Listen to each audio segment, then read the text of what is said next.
At buksan po natin ang ating mga banal na kasulatan at tayo po ay mag-aaral. Dito na po tayo sa aklat ng Tiga Roma.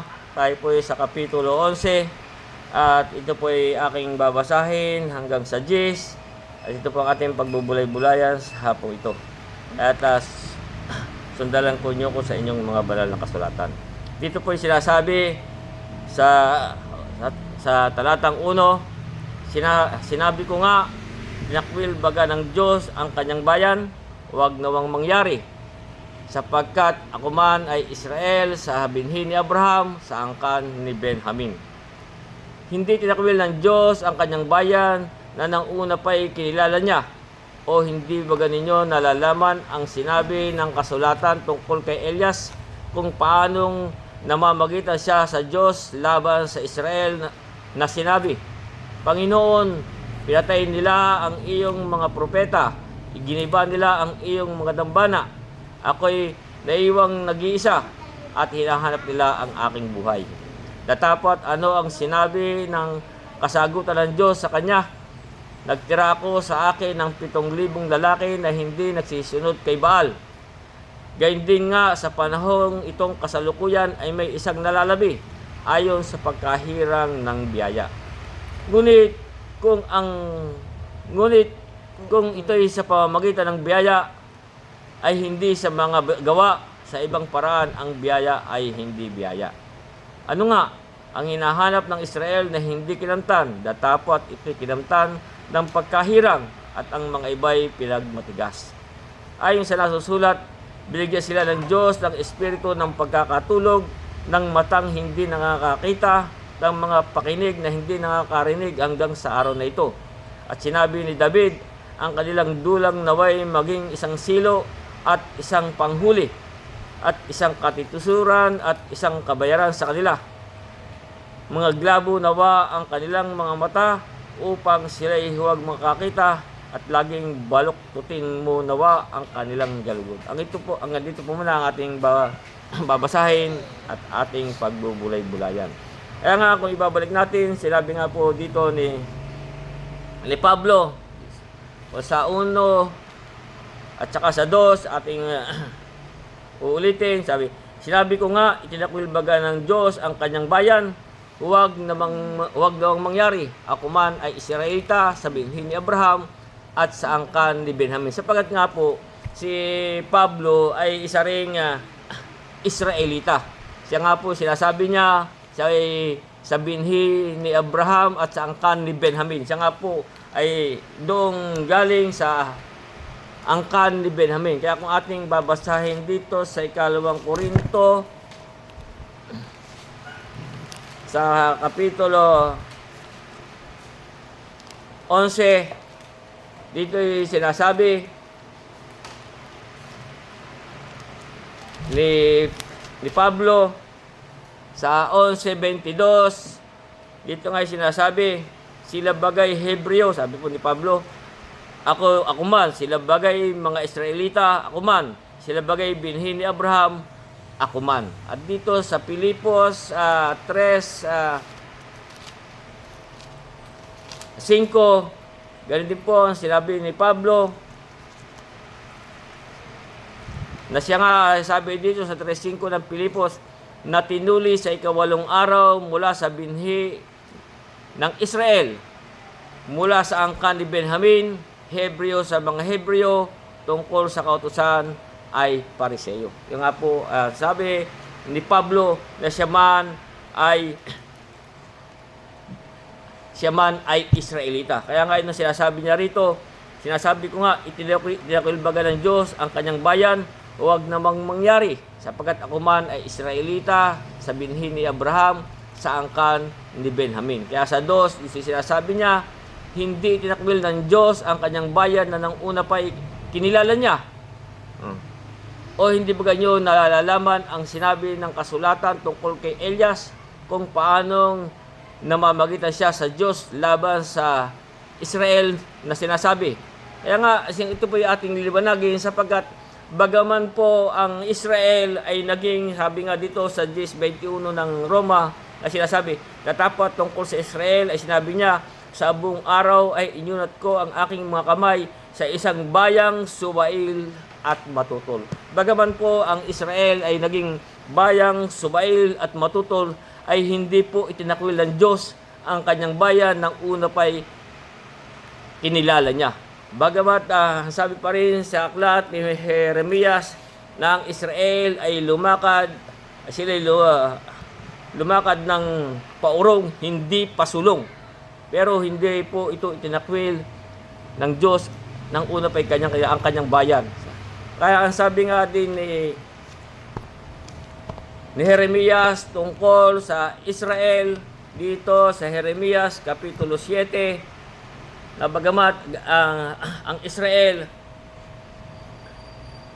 ay sinasabi nga po dito na siya yumaong paurong, hindi pasulong. Ito, simbolan natin, Jeremias 7:23, ito nga po yung sinasabi, kundi ang mga bagay na ito ang iniutos ko sa kanila, na aking sinasabi, inyong dinggin ang aking tinig, ako'y magiging inyong Diyos, at kayo'y magiging aking bayan. Yung nga po sinabi sa Israel.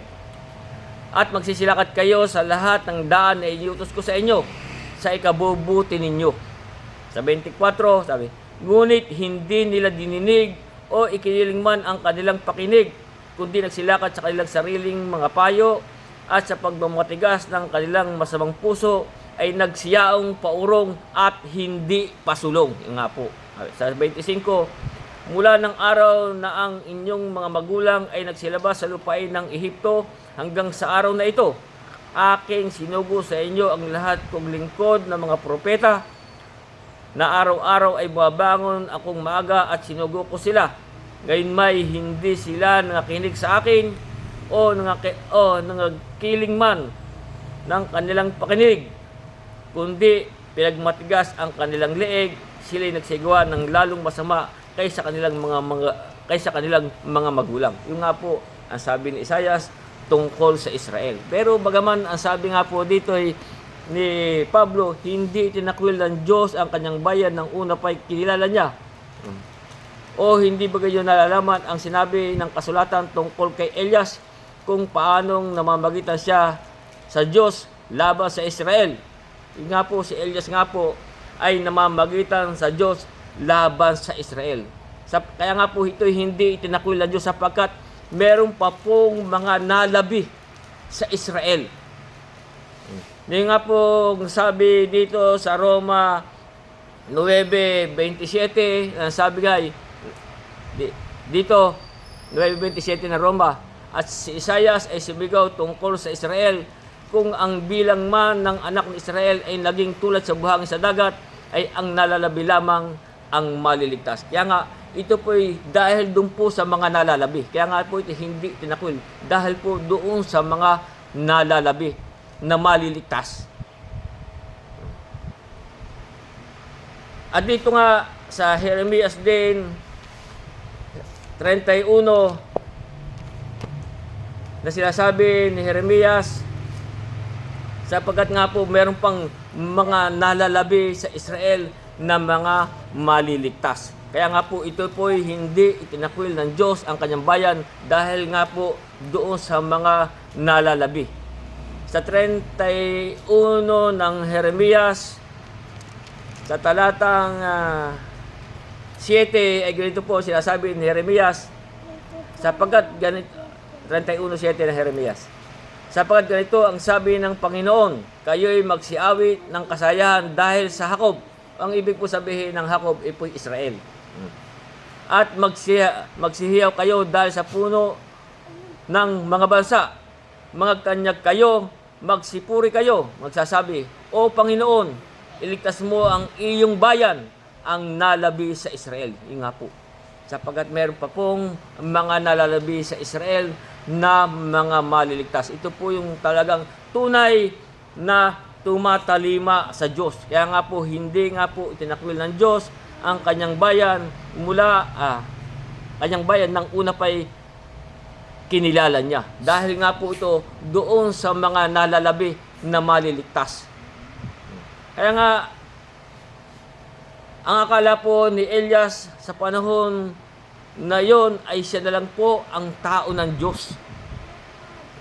Kaya nga po, ang sabi niya, hindi ba kayo nalalaman ang sabi ng kasulatan tungkol kay Elias kung paanong namamagitan siya sa Diyos laban sa Israel na sinasabi. Ano sabi ni Elias? Panginoon, pinatay nila ang iyong mga propeta, giniba nila ang iyong mga dambana. Ako'y naiwang nag-iisa at hinahanap nila ang aking buhay. Yung nga po ang sabi ni Elias sa Panginoon, sa Diyos. Akala ni Elias ay siya na lang mag-isa ang natitira na tao ng Diyos. Kaya nga, kung ating babalik aralan dito sa Aklat ng Mga Hari na sinabi ni Elias sa unang hari sa Kapitulo 19, nung siya'y magsalita sa Panginoon na akala niya ay siya na lang ang naiiwang nag-iisa at siya na lang ang tao ng Diyos. Dito po sa 19, talatang 10 ng unang hari, ay ganito po ang sabi ni Elias sa Panginoong Diyos, sabi sa 19:10. At sinabi niya, ako'y naging totoong marubdob dahil sa Panginoon, sa Diyos ng mga hukbo, sapagkat pinabayaan ng mga anak ni Israel ang iyong tipan. Nga sabi ni Elias sa Diyos. Ulitin ko, sinabi niya, ako'y naging totoong marubdob dahil sa Panginoon, sa Diyos ng mga hukbo, sapagkat pinabayaan ng mga anak ni Israel ang iyong tipan. Ibinaksak ang iyong mga dambana at pinatay ng tabak ang iyong mga propeta. Kaya sabi, ako lamang ang naiwan at kanilang pinag-uusig ang aking buhay upang kitlin para nga siya ipatayin. Ganyan po ang nangyari sa panahon ni Elias. Naakala nga po ni Elias na siya na lang po ang naiwang nag-iisa at siya hinahanap pa ang kanyang buhay. Pero ano po ang sagot sa kanya ng Panginoon dito sa talatang 4? Ang sabi sa kanya ng Diyos, tatapat ano ang sinabi ng kasagutan ng Diyos sa kanya? Nagtira ako sa akin ng 7,000 lalaki na hindi nagsiluhod kay Baal. Naakala nga po niya ay siya na lang ang naiwan. Pero ang sabi ng Diyos, meron pang 7,000 lalaki na hindi nagsiluhod kay Baal. Sapagkat doon ay sila po ay nagsisilod na kay Baal, yung po sa mga Diyos-Diyosan ang Israel. Kaya sa atin din, siguro sa ating sa panahong ito, kahit tayo kakaunti, huwag tayong malulungkot. Sapagkat tulad nga ni Elias, akala niya siya na lang mag-iisa. Pero ano sabi ng Diyos? Ang kasugutan ng Diyos sa kanya, tatapat anong sinabi ng kasagutan ng Diyos sa kanya, nagtira ako sa akin ng 7,000 lalaki na hindi nagsiluhod kay Baal. Yun po yung ating mababasa kung ibabalik natin sa unang hari na ating binasa kanina dito sa 19, talatang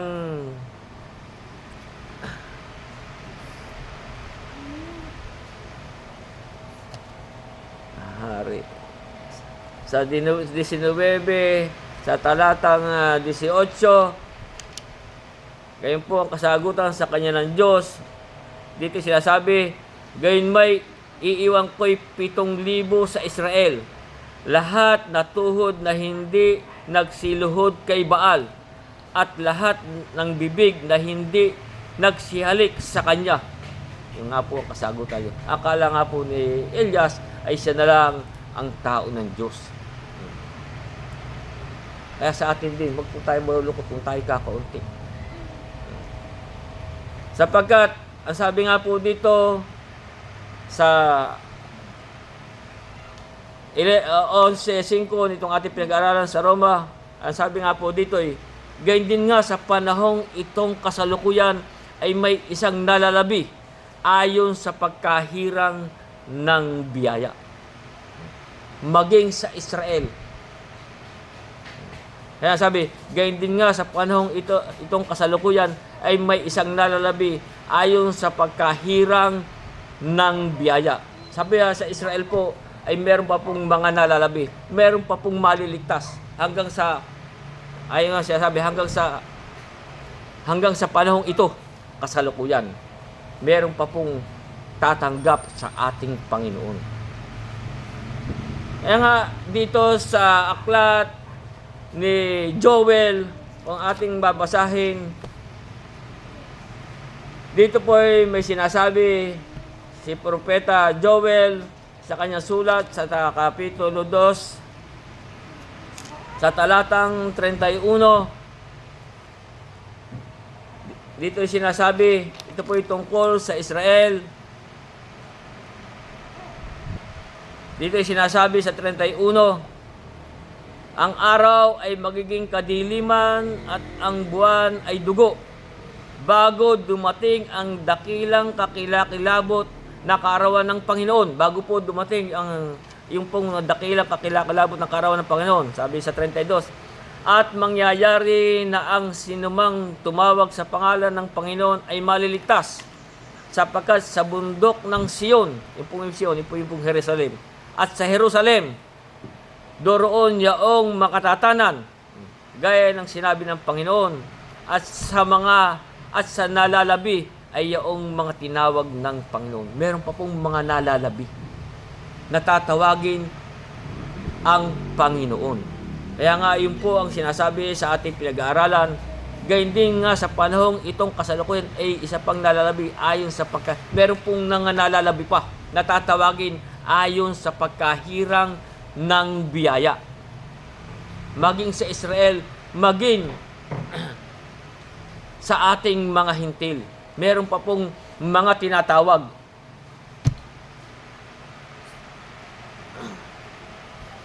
Kaya dito pa rin sa aklat ni Sepanias, dito po ay meron din pong sinasabi sa Kapitulo 3, sa talatang 12 at 13, ganito po naman ang sinasabi, ngunit aking iiwan sa gitna mo ang isang nagdadalamhati at maralitang bayan. Sila'y magsisitiwala sa Panginoon. Meron pa po kasi may magsisitiwala sa Panginoon. Anong sabi sa 13? Ang nalabi sa Israel ay hindi gagawa ng kasamaan. Kaya nga po sinabi, yung pong mga nalabi sa Israel. Kaya nga sabi ko, ang Israel man ay katulad ng isang buhangin sa dagat, ay yung pong mga nalabi ang mga liligtas. Meron pa pong mga nalalabi na tinatawag ayon sa pagkahirang. Kaya nga yun sa ulit natin 13, ang nalabi sa Israel ay hindi gagawa ng kasamaan, ni magsasalita man ng kabulaanan, ni masusumpungan man ang isang mandarayang dila sa kanilang bibig, sapagkat sila'y nagsisikain at nagsisihiga, walang takot sa kanila. Kaya nga po yun ang sinabi ni Pablo, sabi, hindi tinakwil ng Diyos ang kanyang bayan nung una pa'y kinilala niya. Dahil nga po ito doon sa mga nalalabi pa.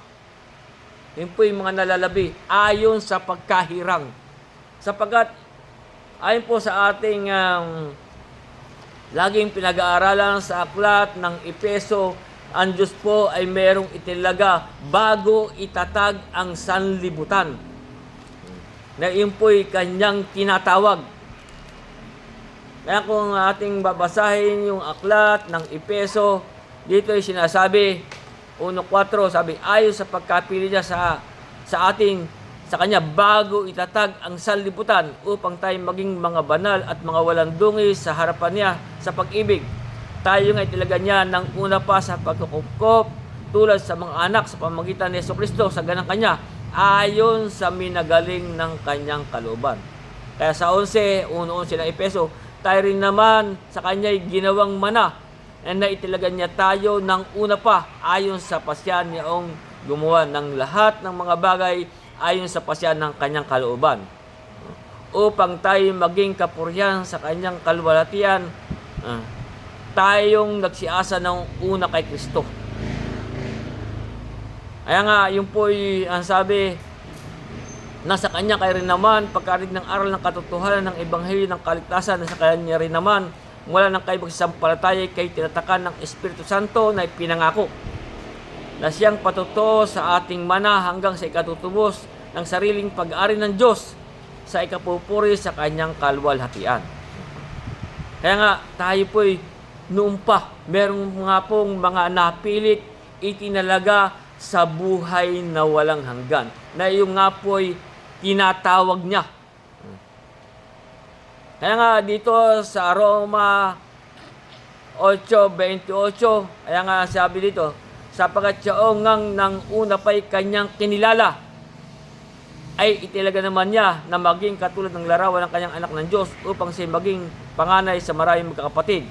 At siyaong mga itilaga niya ay kanyang tinawag naman, yung po yung tinatawag. At ang mga tinawag ay inaaring ganap naman niya, ang inaaring ganap niya ay niluluwalhati din naman niya. Kaya nga po, meron pa pong mga, yung pong sinasabi dito sa 5, dito sa 11:5 ng ating pinag-aaral sa Roma, gayon din naman sa panahong kasalukuyan ay may nalalabi ayon sa pagkahirang ng biyaya. Meron pa pong mga nalalabi, maging sa Israel at sa ating pong mga hindi kabilang sa Israel. Tayo po sa mga hintil. Meron pa pong mga nalalabi ayon sa pagkahirang ng biyaya. Sino po itong biyaya na tinutukoy dito? Ito po yung ating Panginoong Jesucristo. Yun po yung sinasabi sa aklat ni Tito sa 2, sa talatang 11, na ito nga po yung mga tinatawag, meron pong mga nalabi ayon sa pagkahirang. Sapagat sa 2:11 ng Tito, dito sinasabi, sapagat napakita ang biyaya ng Diyos na may dalang kaligtasan sa lahat ng mga tao. Sa 12, na nagtuturo sa atin upang pagtanggi natin sa kalikuan at sa mga kahalayan ng sanlibutan, ay narapat mabuhay tayong may pagpipigil sa at matuwid at banal sa panahong kasalukuyan ng sanlibutan ito. Ito nga po yung ating Jesucristo. Nahintayin yung mapalad na pag-asa at pagpapakita ng kaluwalhatian ng ating dakilang Diyos. Ito po yun. At tagapagligtas na si Jesucristo, na siyang nagbigay ng kanyang sarili dahil sa atin, upang tayo matubos niya sa lahat ng kasamaan at malilis niya sa kanyang sarili ang bayang masikap sa mabubuting gawa, upang maging kanyang sariling pag-aari, para po tayo maging sa kanya'y sariling pag-aari. Kaya tayo po ay kanyang magiging bayan. Maging tayo'y mga hintil o Israel, kung ibabalik natin ang sabi nga doon sa aklat ni Jeremias na ating binasa kanina sa 7, na sabi nga, ulitin natin yung 7:23, ang sabi, kundi ang mga bagay na ito ang iniutos ko sa kanila, maging sa atin, na aking sinasabi, inyong dinggin ang aking tinig. Dapat natin pong dinggin ang tinig ng Diyos, sabi. Ulitin ko po, kundi ang mga bagay na ito ang iniutos ko sa kanila, na aking sinasabi, inyong dinggin ang aking tinig, ako'y magiging inyong Diyos, sabi. At kayo'y magiging aking bayan. Tayo po'y, kung ating pong didinggin ang kanyang tinig, ano po sabi, kayo'y magiging aking bayan. At magsilakad kayo sa lahat ng daang inutos ko sa inyo, sa ikabubuti nyo. Kung ating pong didinggin ang Diyos, tayo po'y kanyang magiging bayan. Kaya nga ang sabi sa 2 Korinto kapitulo 6 sa talatang 16, kaya nga anong sabi dito na ni Pablo, anong pakipagkaisa meron ang templo ng Diyos sa mga Diyos-Diyosan? sapagkat tayo templo ng Diyos na buhay. Gaya ng sabi ng Diyos, mananahan ako sa kanila at lalakad ako sa kanila. Ako'y magiging kanilang Diyos at sila'y magiging aking bayan. Kung ito po'y tayo po'y dinggin natin ang kanyang tinig. Tayo po'y kanyang magiging bayan. Kaya nga, ano sabi sa 17? Kaya nga, magsialis kayo sa kanila at magsihiwalay kayo, sabi ng Panginoon. Huwag kayong magsihipo ng mga bagay na marumi at kayo'y aking tatanggapin. At ako'y sa inyo'y magiging ama at sa akin kayo magiging mga anak na lalaki at babae, sabi ng Panginoong makapangyarihan sa lahat. Kaya nga, dito po sa ating pinag-aaralan, at tulad nga din po ni Elias, na akala ni Elias ay siya na lang ang tao ng Diyos. Pero ano sabi po dito sa 11.5, gayon din sa panahong kasalukuyan ay may isang nalalabi ayon sa pagkahirang ng biyaya, maging sa Israel. May mga nalalabi po ayon sa pagkahirang ng biyaya. Sa 7, sa 6, sabi, ngunit kung ito'y sa pamamagitan ng biyaya ay hindi sa mga gawa, sa ibang paraan ang biyaya ay hindi biyaya. Ang ibig pong sabihin dito, ngunit kung ito'y sa pamamagitan ng biyaya, kung ito po sa pamamagitan ng ating Panginoon Kristo, sapagkat yung nga po binasa ko sa inyo sa Tito, napakita ang biyaya ng Diyos na may dalang kaligtasan. Ito po ang ating Panginoon Kristo. Sabi, ngunit kung ito'y sa pamamagitan ng biyaya, ay hindi sa pamamagitan ng mga gawa. Ano pong gawa ang tinutukoy dito? Ito po yung gawa ng kautusan, yung pong kay Moises. Tayo po ibaliligtas sa pamamagitan ng biyaya. Ay, ngunit kung ito'y sa pamamagitan ng biyaya, ay hindi sa pamamagitan ng gawa. Hindi po tayo doon sa lalakad sa pamamagitan ng gawa ng kautusan ni Moises. Ang ibig sabihin, sa ibang paraan, ang biyaya ay hindi biyaya. Kung doon po tayo lalakad, ay sinasabi sa ibang paraan, ang biyaya ay hindi biyaya. Sapagkat tayo po sa atin, sa biyaya tayo nangaligtas eh. Ang sabi nga po sa Efeso, Kapitulo 2, talatang 8, ang sabi dito, sapagkat sa biyaya kayo nangaligtas sa pamamagitan ng pananampalataya. Sino po yung biyaya? Yun po yung ating Panginoon Kristo. Napakita ang biyaya na may dalang kaligtasan. Yun po yung sa Tito, yung ating binasa kanina. Sabi, sapagkat sa biyaya kayo nangaligtas sa pamamagitan ng pananampalataya, ito'y hindi sa inyong sarili, ito'y kaloob ng Diyos. Ito po ang kaloob sa atin ng Diyos. Hindi sa pamamagitan ng mga gawa upang ang sinuman ay huwag magmapuri. Hindi po tayo doon sa pamamagitan ng mga gawa. Yung po yung sa kautusan at palatuntunan ni Moises. Na yun po yung sinasabi doon. Kaya nga, dito po sa Roma, Kapitulo 4,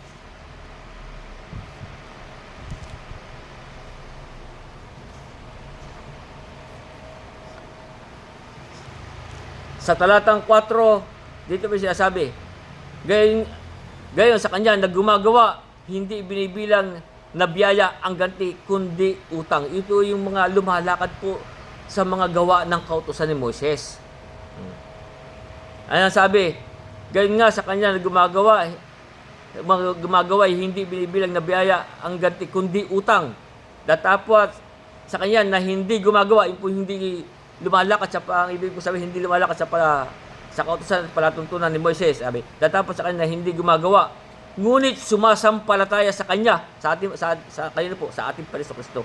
Ngunit sumasampalataya sa kanya na umaring ganap sa masama, ang kanyang pananampalataya ay ibibilang na katuwiran. Ibibilang po sa ating katuwiran yun. Kasi nga po, hindi na nga po tayo doon lumalakad sa pamamagitan ng mga gawa at palatuntunan ni Moises.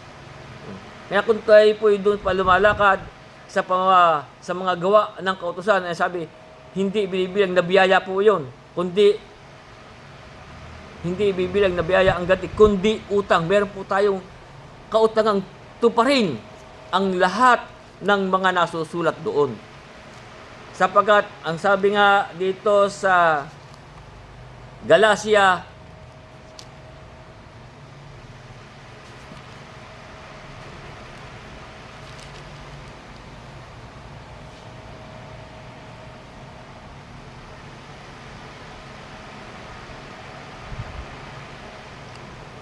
At nabasa yan.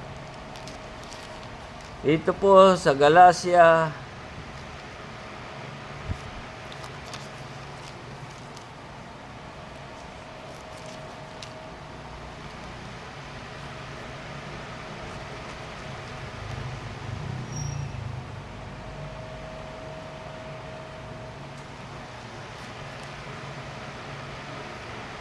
sa Kapitulo 5,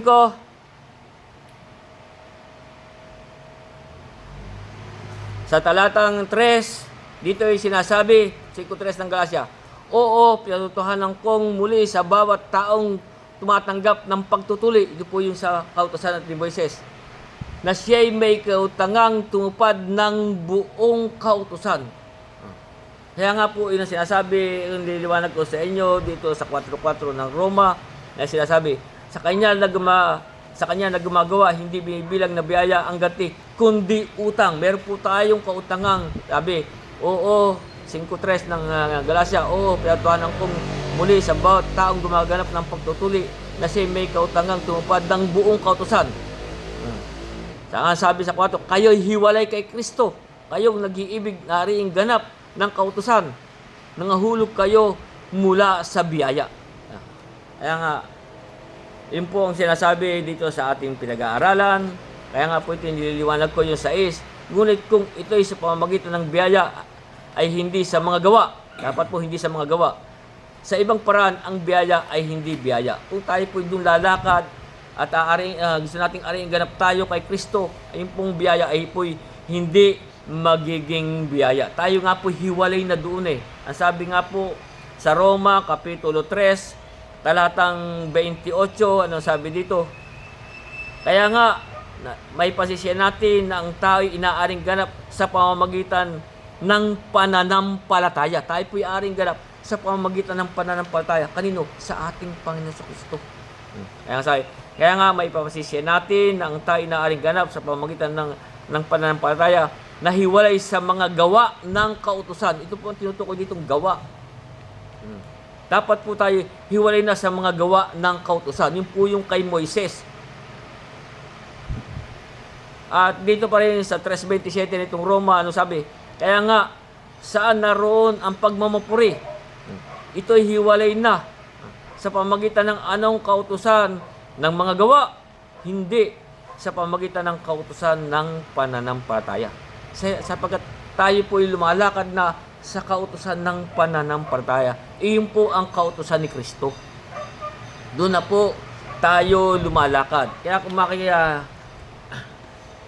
makikita natin nung nangangaral ang mga apostol sa panahon ng mga dito sa aklat ng mga gawa, dito may sinasabi ang mga Hudyo dito sa Gawa 15:1, kaya nga dito sinasabi, at may ibang mga taong nagsilusong mula sa Judea na nagsisipagturo sa mga kapatid na sinasabi, kasi ito nga po doon pa rin sila sa mga gawa at palatuntunan ni Moises, sabi, ulitin ko, may ibang mga taong nagsilusong mula sa Judea nagsisipagturo sa mga kapatid na sinasabi, maliban na kayo'y mga tuli ayon sa kaugalian ni Moises, ay hindi kayo mga liligtas. Doon pa rin po sila pinipilit ang kanyang sarili para maligtas, ay doon po sa mga gawa at kautusan pa ni Moses sila lumalakad. Hanggang sa panahon pong ito, doon pa rin sila.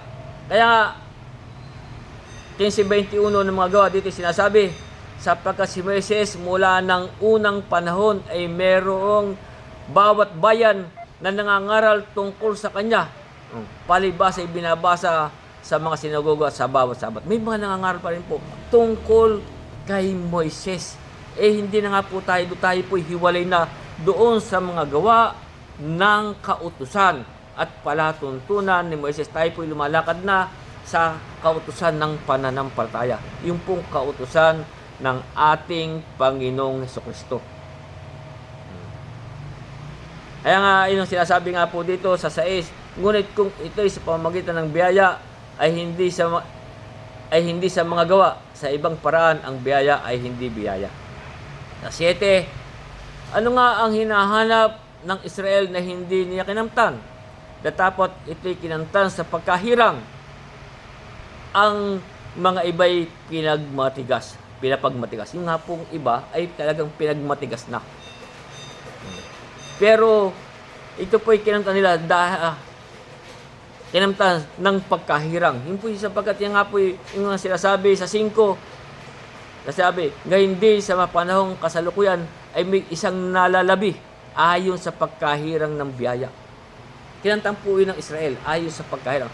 Sapagkat meron pa pong mga nalalabi na maliligtas.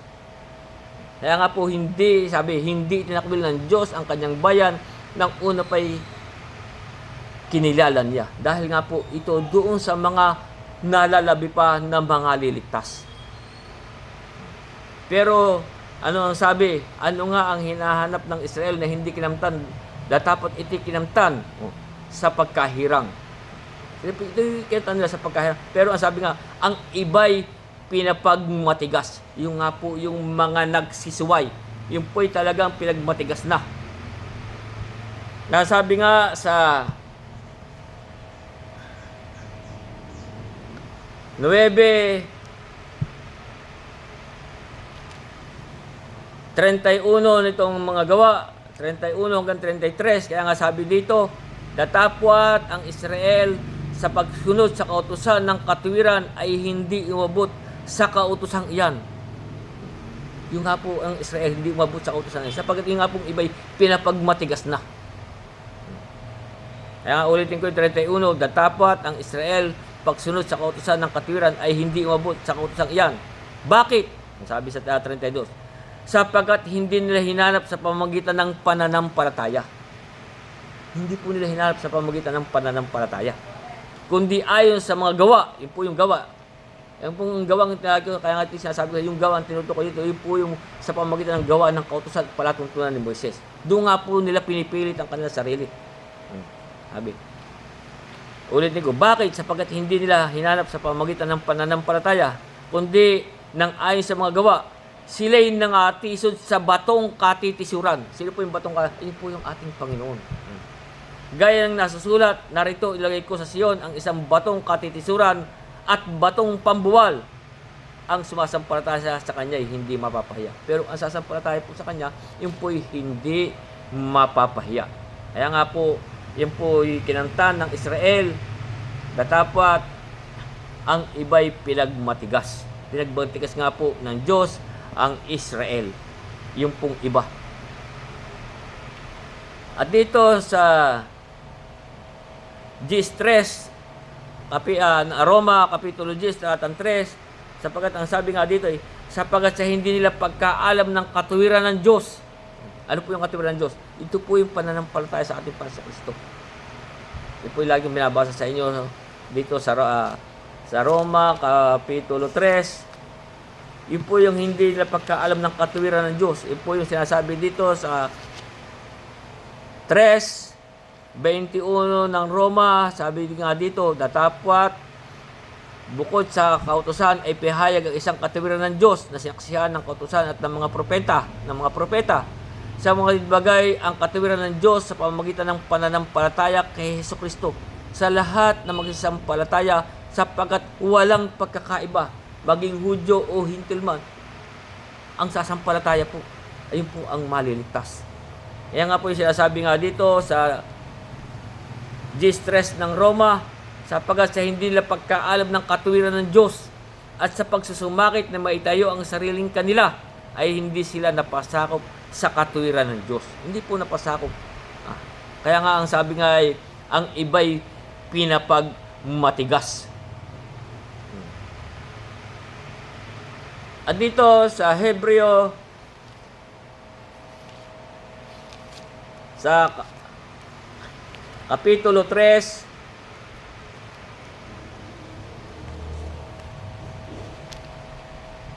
kaya nga ang sabi ng Diyos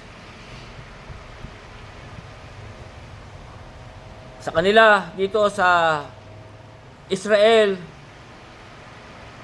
sa 3:18, anong sabi? At sa kanino sinumpa niyang hindi papasok sa kanyang kapahingahan. Anong sabi? Kundi yaong mga nagsisiway. Maging sa atin po, kahit sa mga hintil, sabi, at sa kani-kanino isinumpa niyang hindi makapapasok sa kanyang kapahingahan, kundi yaong mga nagsisiway. Sa 19, nakikita natin na sila'y hindi nakapasok dahil sa kawalan ng pananampalataya. Yung po ang mga hindi papasok sa kapahingahan ng Diyos. Yung pong mga sumusuway. At nakita natin sa 19 na sila'y hindi nakapasok dahil sa kawalan ng pananampalataya. Ganyan din po sa Israel. Hindi po yung makapasok sa kapahingahan. Yung po yung mga kawalan ng pananampalataya. Kung ating ibabalik din sa Gis dito sa Hebreo G, 3 Gis, kaya nga ano sabi dito, dahil dito'y nagalit ako sa lahing ito. Sa Israel po yun. At aking sinabi, laging sila'y nagkakamali sa kanilang puso. Ngunit hindi nila nangakilala ang aking mga daan. Ano pat aking isinumpa sa aking kagalitan, sila'y hindi magsisipasok sa aking kapahingahan. Kaya nga sabi sa 12, maging sa atin, ang sabi dito, magsipag-ingat kayo mga kapatid. Baka sakaling meron sa kanino man sa inyong isang pusong masama na walang pananampalataya na maghihiwalay sa inyo sa Diyos na buhay. Tayo po rin po pinag-iingat sa ating sarili. Ito po ang ating pag-iingatan. Ulitin ko yung 3:12, magsipag-ingat kayo mga kapatid, baka sakaling meron sa kanino man sa inyo ng isang pusong masama na walang pananampalataya. Baka yung pong ating makakasama at lagi nakakalabilo ay walang pananampalataya. Lalo na yung tayo lagi nasa pigingan, nasa mga salo-salo. Sabi nga na naghihiwalay sa inyo sa Diyos na buhay. Kaya nga ang sabi sa atin sa unang Korinto 15, ang masamang kasama ay sumisira ng magandang, basahin na lang po natin, na tayo po'y mag-iingat sa ating mga kasama, lalo na kung ang ating mga kasama ay walang pananampalataya. Na ang sabi nga dito sa unang Korinto, Kapitulo 15, talatang 13, sabi, huwag kayong padaya, ang masamang kasama ay sumisira ng magagandang ugali. Baka po ang ating makasama ay masama, ay po'y sumisira ng magagandang ugali. Sa 34, sabi, gumising kayo ng ayon sa katuwiran. Dapat po tayo gumising ng ayon sa katuwiran. Ano po yung katuwiran ng Diyos? Yung pong pananampalataya sa ating Preso Kristo. Sabi, gumising kayo ayon sa katuwiran at huwag mga kasala sapagkat may mga ibang walang pagkakilala sa Diyos. Yung po ang ating iingatan sa ating mga kasama. Yung pong mga ano sabi, at huwag gumising kayo ayon sa katuwiran at huwag magkasala sapagkat may ibang walang pagkakilala sa Diyos. Sinasabi ko ito upang kayo kilusin sa kahihiyan. Sapagkat sa ating pong paghalibul sa sanlibutan ito, mayroon po tayong mga makakasamang ganyan. Yung pong mga walang pananampalataya at yung mga ibang walang pagkakilala sa Diyos. Baka po tayo'y Anong sabi, ulitin ko yung sa 3:12 ng Hebreo, mag-ingat kayo mga kapatid, baka sakaling merong kanino mang sa inyong isang pusong masama na walang pananampalataya na maghihiwalay sa inyo sa Diyos na buhay. Baka po tayo maihiwalay. Kaya tayo po'y mag-iingat sa ating lakad. Hindi po ba ninyo nalalaman, lalo na po yung mga sinasabi, may nagsasabi doon sa mga hindi nagsisikilala sa Diyos. Ang sabi nga dito sa aklat ng mga awit sa Kapitulo 14, na ang sabi nga dito, baka ito po ang ating makasama o makahalubilo. Na ang sabi nga sa awit 14, talatang 1, ang mangmang ay nagsabi sa kanyang puso, walang Diyos. Baka yan po ang ating makasama. Yung mga walang pananampalataya at hindi kumikilala sa Diyos. Kaya nga sabi dito sa 14:1 ng awit, ang mangmang ay nagsabi sa kanyang puso, walang Diyos. Sila'y nangapapahamak, sila'y nagsisigawa ng kasuklam-suklam na mga gawa, walang gumagawa ng mabuti. Tuloy natin sa 2, sabi, tinunghan ng Panginoon ang mga anak ng tao mula sa langit upang tingnan kung may sino mang nakakaunawa na hinahanap ang Diyos. Silang lahat ay nagsihiwalay, sila'y nagkakasama na naging kahalay-halay, walang gumagawa ng mabuti, wala kahit isa. Kaya nga, tayo po'y mag-iingat sa ating lakad. Kaya nga, tayo baka matulad doon sa Israel na ang sabi yung iba'y pinapagmatigas. Tuloy po natin yung Hebreo 3, sa 13 na, sabi, 3:13. Ngunit kayo'y magpangaralan sa isa't isa araw-araw. Samantalang sinasabi, ngayon baka pagmatagasin ng sinuman sa inyo ng daya ng kasalanan. Baka pagmatagasin ang sinuman sa inyo ng daya ng kasalanan. Sapagkat tayo na magiging kabahagi ni Kristo. Tayo magiging kabahagi ni Kristo. Kung ating iingatang matibay ang pasimula ng ating pagkakatiwala hanggang sa katapusan. Dapat po, hanggang katapusan. Sa 15, sabi, samantalang sinasabi, ngayon, kung marinig ninyo ang kanyang tinig, huwag ninyong papagmatigasin ang inyong puso na gaya ng sa pamumungkahi. Sa 16, sapagkat kani-kanino, sapagkat sino-sino ang pagkarinig ay namungkahi. Ngunit hindi baga yaong lahat na nagsialis sa Ehipto sa pamamagitan ni Moises, yung nga po yung Israel. At sino-sino ang kinagalitan niya 40 taon, hindi bagay yaong nangakasala na ang kanilang mga katawan ay ibinuwal sa ilang, at kani-kanino isinumpa niyang hindi papasok sa kanyang kapahingahan, kundi yung mga nagsisuway. At nakikita natin na sila'y hindi nakapasok dahil sa kawalan ng pananampalataya. Kaya kung tayo patuloy pong susuway, baka po din tayo hindi pumasok sa kanyang kapahingahan. Yun po, sapagkat ang sabi nga dito sa Efeso,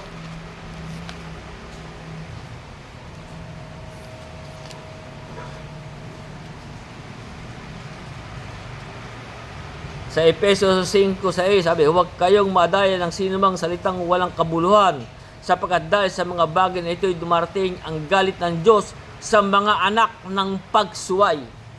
Kaya kung tayo po'y sumusuway, sabi, kani-kanino niya sinabi na hindi papasok sa kanyang mga kapahinga, kundi yung pong mga nagsisuway. Kung tayo po'y susuway, hindi po tayo papasok sa kanyang kapahingahan. Kaya nga po yung sabi sa 7, ano nga ang hinahanap ng Israel ay hindi ang hinahanap ng Israel ay hindi niya kinamtan, datapot iti kinamtan sa pagkahirang, ang iba'y pinapagmatigas. Yung nga pong iba'y pinagmatigas na. Ayon sa nasusulat, sabi, binigyan sila ng Diyos ng espiritu ng pagkatulog. Yun po yung mga nagsusubay, maging sa ating kung tayo po'y susubay, sabi. Ayon sa nasusulat, binigyan sila ng Diyos ng espiritu ng pagkatulog, ng mga matang hindi nakakakita at mga pakinig na hindi nakakarinig hanggang sa araw na ito. Po sabi. Kaya nga sabi ng Diyos dito sa Mateo Kapitulo 13, nung siya'y nangangaral sa Israel, sa 13:13, ano sabi niya? Kaya sila'y pinagsasalitaan ko sa mga talinghaga, sapagkat nagsisitingin ay hindi sila makakakita at nakakarinig ay hindi makakarinig, ni hindi sila mga kakaunawa. At natupad sa kanila ang hula ni Isaias na sinasabi, sa pagkarinig ay inyong maririnig, sa anumang paraay hindi sila makakaunawa. Ito po yung mga nagsisisuway.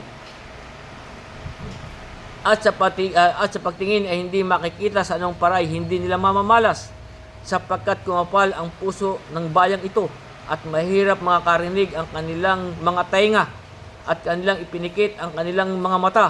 Baka sila'y makakita ng kanilang mga mata at makarinig ng kanilang mga tainga at makakaunawa ang kanilang puso at muling magbalik loob at sila'y aking pagalingin.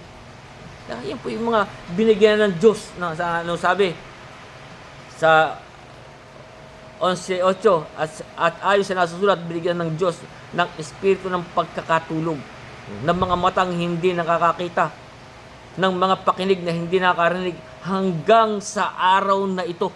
Yung po'y sa kanilang mga nagsisuway. Yung po yung mga pinagmatigas na. Kung tayo po'y magmamatigas, kaya nga ano sabi sa atin, kung marinig niyo ang kanyang tinig, huwag niyong pagmatigasin ang inyong puso. Nasabi nga dito sa aklat ni Isaias, Kapitulo 29,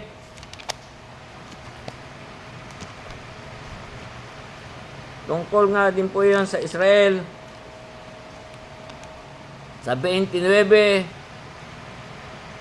talatang 10, kaya nga nasabi dito ni Isaias, sapagkat inihulog ng Panginoon sa inyo ang diwa ng pagkahimbing na pagkakatulog, at ipinikit ang inyong mga mata ng mga propeta at ng inyong mga pangulo na mga tagakita, at kanyang tinakpan. Nga po, tinakpan na po yun.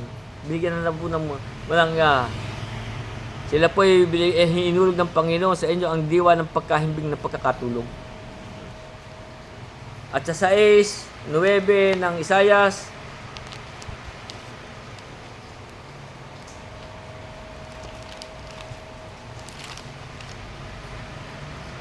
ang sabi naman dito, at sinabi niya, ikaw ay yumaon at saisayin mo sa bayang ito. Inyong naririnig nga, ngunit hindi ninyo nauunawa. At nakikita nga ninyo, ngunit hindi ninyo mamamalas. Ganyan po. Kaya sapagkat nga sabi dito ni Pablo sa 11:8, ayon sa nasusulat, binigyan sila ng Diyos ng espiritu ng pagkakatulog, ng mga matang hindi nakakakita at mga pakinig na hindi nakakarinig, hanggang sa araw na ito. Kaya nga sa 9:10, ang sabi, at sinabi ni David, ang kanilang dulang naway maging isang silo at isang panghuli, at isang katitisuran at isang kabayaran sa kanila. Mga glabo nawa ang kanilang mga mata, upang sila'y huwag makakita, at laging balakutin munawa ang kanilang galugod. Kung tayo po ganyan, lagi tayo sumusuway. Ganyan po. At yung iba naman, kaya nga, yung pong laging mga ganyan, ang sabi dito sa 2 Korinto, sa Kapitulo 4,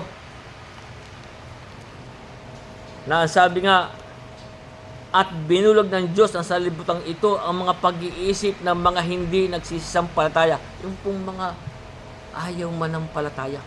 Yan po yung sabi nga, binulog ng Diyos ng salibutang ito ang pag-iisip ng mga hindi nagsisampalataya, upang sa kanila huwag sumilang ang kaliwanagan ng ebanghelyo ng kaluwalhatian ni Kristo, na siyang larawan ng Diyos. Kaya nga ang ganyan. Yung upang iba-iba nga talagang binulag na ng Diyos ng salibutang ito.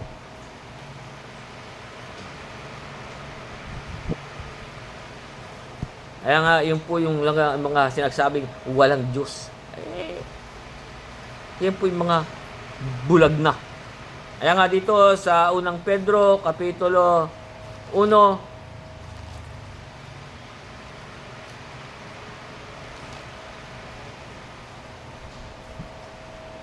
sa Kapitulo 2,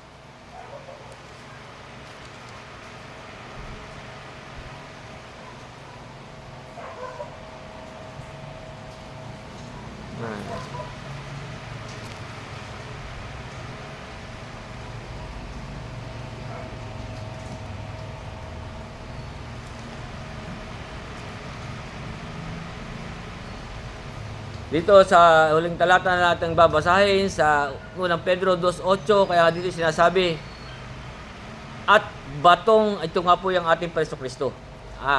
Itaasan natin ng 7. Sa inyo ngang nananampalataya, siya'y mahalaga, tatapot sa hindi nananampalataya. Ang batong itinakwil na nagsipagtayo ng bahay, siyang naging pangulo sa panulok. At batong katitisuran at batong pambuwal. Sapagkat sila'y natisod sila ay natitisod sa salita. Doon po sila natitisod sa salita ng Diyos.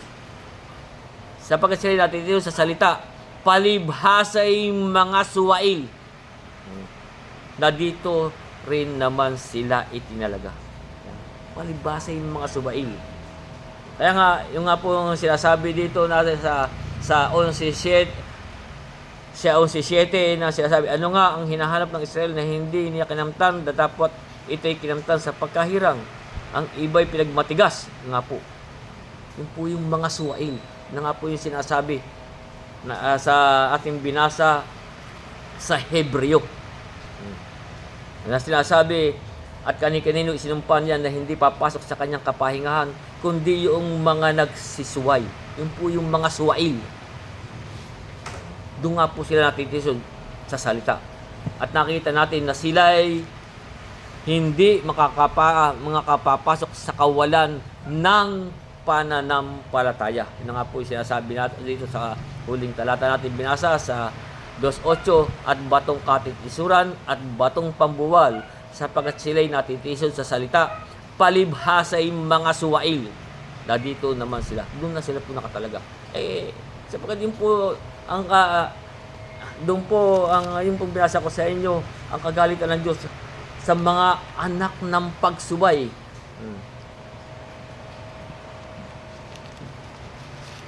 Doon po, pagka tayo po lalong laging sumusuway. Yung sinasabi nga sa Efeso 5:6, huwag kayong padaya ng sinumang mga salitang walang kabuluhan, sapagkat dahil sa mga bagay na ito'y dumarating ang galit ng Diyos sa mga anak ng pagsuway. Kung tayo po'y patuloy na susubay, dapat po tayo'y tumatalima sa Diyos. Kaya nandiyan na po muna ang ating pag-aaral at ituloy po natin sa susunod nating mga pag-aaral.